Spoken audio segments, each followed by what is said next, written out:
अत्यधिक हताशा, एक बेहद क्रूर समझौता और एक पिता का अपने बच्चे के प्रति ऐसा अटूट प्रेम जो किसी भी हद से गुजर जाए। आज हम जिस कहानी की गहराई में उतरने वाले हैं वो वाकई रोंगटे खड़े कर देने वाली है। आज के इस सफर में हम इंसानी भावनाओं के सबसे गहरे और सबसे ठंडे पहलुओं को समझने की कोशिश करेंगे, जहां एक तरफ असीम शक्ति है और दूसरी तरफ पूर्ण बेबसी। तो चलिए इस कहानी के पन्नों को पलटते हैं। कहानी की शुरुआत कुछ ऐसे होती है कि आप खुद को इस जगह महसूस कर सकते हैं। रात के ठीक 2:30 बज रहे थे। आसमान से बारिश ऐसे गिर रही थी जैसे आज पूरे शहर को डुबो कर ही मानेगी। सड़क पर सन्नाटा पसरा था, कोई परिंदा भी बाहर नहीं था। और तभी अचानक उस सन्नाटे को चीरती हुई टायरों की एक भयानक आवाज आती है, स्क्रीच। और फिर एक जोरदार धमाका। लिन चेन की काली गाड़ी बेकाबू होकर एक खंबे से टकराती है और फिर पलटते हुए डिवाइडर पर जा गिरती है। गाड़ी के अंदर पूरी तरह से धुआं भर चुका है। लिन चेन धीरे धीरे अपनी आंखें खोलता है। उसके सिर से खून बहकर सीधा उसकी आंखों में जा रहा है, लेकिन कमाल की बात देखिए, उसे अपना शारीरिक दर्द बिल्कुल महसूस नहीं हो रहा। डैड, उसकी आवाज बुरी तरह कांप रही है। वो हिम्मत करके पीछे मुड़कर देखता है। उसके पिता लिन जिंग पिछली सीट पर बुरी तरह फंसे हुए हैं। उनके सीने में एक गहरा घाव है। वे बेहोश हैं और खून सीट से रिसकर नीचे गिर रहा है। ये वो पल है जहां इंसान के सारे भ्रम टूट जाते हैं और सिर्फ एक खौफ बाकी रहता है, मौत का खौफ। अब जरा इस स्थिति की विडंबना को समझिए। लिन चेन कोई आम आदमी नहीं है। वो दुनिया के सबसे ताकतवर बिजनेस एम्पायर ग्रुप का इकलौता वारिस है। लेकिन आज इस सड़क पर होने वाली सच्चाई बिल्कुल अलग है। वो एक भिखारी से भी ज्यादा लाचार है। बारिश का बर्फ जैसा ठंडा पानी उसके शरीर को चीर रहा है। उसकी पूरी सिक्योरिटी टीम का काफिला पीछे कहीं जाम में फंसा है। उसका फोन टूट चुका है, वॉलेट दूसरी गाड़ी में है और वो पूरी तरह बेबस है। पैसा, पावर सब धरे के धरे रह गए हैं।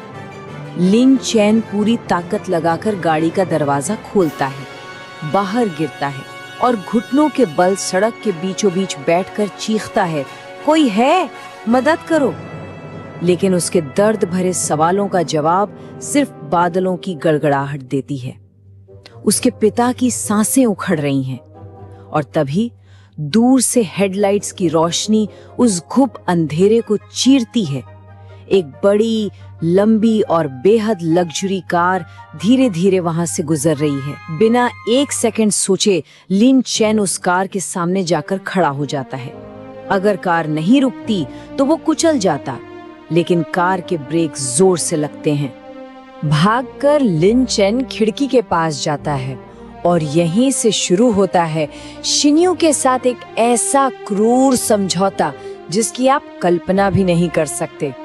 कार का शीशा धीरे धीरे नीचे होता है और अंदर का नजारा एकदम शांत। अंदर शिन्योए बैठी है, शहर की सबसे कम उम्र की और सबसे खूंखार बिजनेस वुमेन। यहाँ मानवीय स्वभाव का एक ऐसा कंट्रास्ट दिखता है जो आपको हैरान कर देगा। एक तरफ लिन चेन है, चेहरे पर चोट है, खून है, बेतहाशा हताशा है और आंखों में एक आग है। वहीं दूसरी तरफ शिन्योए है, चेहरे पर कोई दया नहीं, सिर्फ एक अजीब सी कैलकुलेशंस है और आंखें बर्फ की तरह ठंडी हैं। लिन चेन गिड़गिड़ाता है कि वो बदले में 100 गुना पैसा देगा, लेकिन शिन्योए बड़ी ठंडक से पूछती है, मैं तुम्हें क्यों बचाऊं? मुझे इसमें क्या फायदा है? और फिर शिन्योए वो मांग रखती है जो किसी के भी होश उड़ा दे। उसे लिन चेन से कोई पैसा नहीं चाहिए, वो खुद बहुत अमीर है। दरअसल उसे अपने परिवार के बोर्ड मेंबर्स को चुप कराने के लिए एक वारिस चाहिए, एक बेहतरीन जीन्स वाला बच्चा। वो कहती है, मुझे तुम्हारे स्पर्म चाहिए, मुझे एक बच्चा चाहिए और शर्त ये कि आज रात ही एक अग्रीमेंट साइन होगा कि उस बच्चे पर लिन चेन का कभी कोई हक नहीं होगा और वो उसे कभी देखने की कोशिश नहीं करेगा। लिन चेन सुन रह जाता है, मतलब ये कैसा पागलपन है? लेकिन जब वो मुड़कर अपनी गाड़ी की तरफ देखता है जहां उसके पिता की सांसें टूट रही थीं, तो दांत पीसते हुए कहता है, मंजूर है। उस रात अस्पताल के ठंडे वेटिंग रूम में खून से लथपथ लिन चेन ने लीगल पेपर्स पर साइन कर दिए। ये सिर्फ एक कागज का टुकड़ा नहीं था, उसने असल में अपना गुरूर, अपना स्वाभिमान और अपना भविष्य बेच दिया था।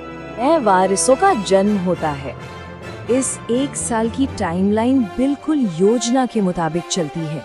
उस खौफनाक रात के बाद लिन चैन के पिता की जान बच गई और उन्हें एक सीक्रेट जगह पर सुरक्षित रखा गया।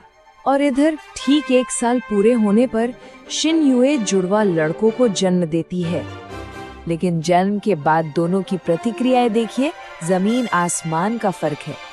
शिनजुए के लिए ये सिर्फ एक बिजनेस डील के पूरे होने जैसा था। उसने बच्चों को नर्सों के हवाले किया और तुरंत अपने लैपटॉप पर कंपनी के शेयर्स चेक करने लगे। कोई ममता नहीं, कोई लगाव नहीं। दूसरी ओर जैसे ही लिन चेन को ये खबर मिलती है, उसके अंदर का सोया हुआ पिता अचानक से जाग उठता है। लेकिन यहाँ एक बहुत बड़ा ट्विस्ट आता है। एक मेडिकल क्राइसिस पैदा हो जाता है। पता चलता है कि जुड़वा बच्चों में से एक बच्चा प्रीमेच्योर है और बहुत ही ज्यादा कमजोर है। डॉक्टरों का साफ कहना था कि उसके बचने की उम्मीद न के बराबर है। अब लिन चेन शिनुए की फितरत को अच्छी तरह से जानता था। वो एक मशीन थी। उसे पता था कि शिनुए को अपना वारिस मिल गया है और वो इस संघर्ष कर रहे कमजोर बच्चे की कभी परवाह नहीं करेगी। और यही सोच लिन चेन को एक ऐसा कदम उठाने पर मजबूर करती है जो कहानी का सबसे भावुक मोड़ है।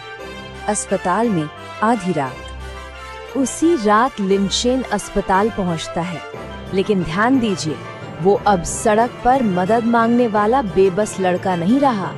वो अब एम्पायर ग्रुप का बेहद ताकतवर बॉस बन चुका है। अपनी पावर का इस्तेमाल करके वो अस्पताल के सिस्टम को हैक करवाता है और चुपचाप बिना किसी की नजर में आए नियोनेटल वार्ड में घुस जाता है।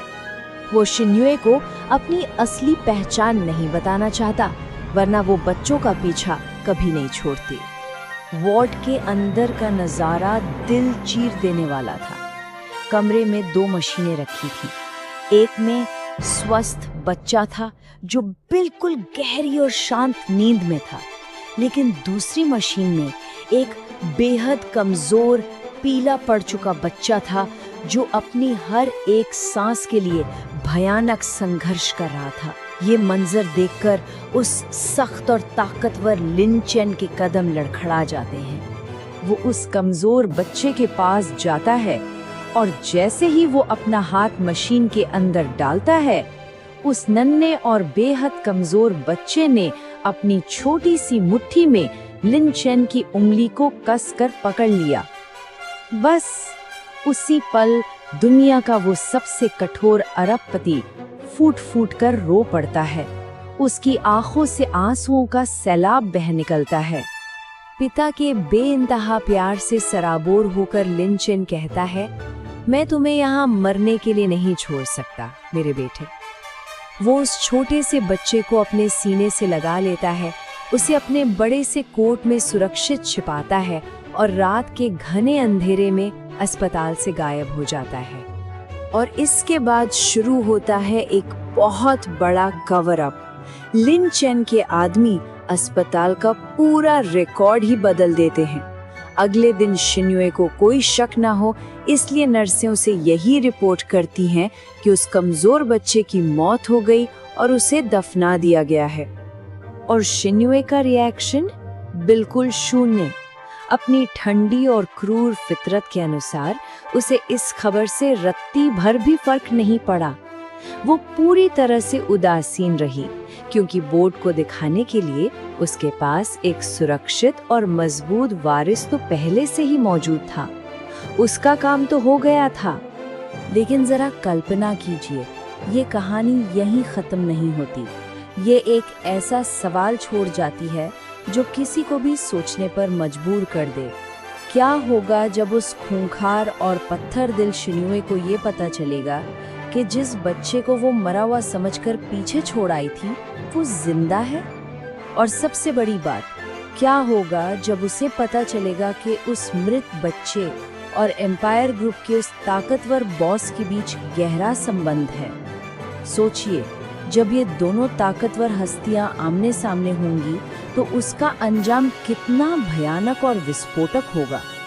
खैर, वो कहानी फिर कभी। लेकिन आज के लिए ये सोचने वाली बात जरूर है।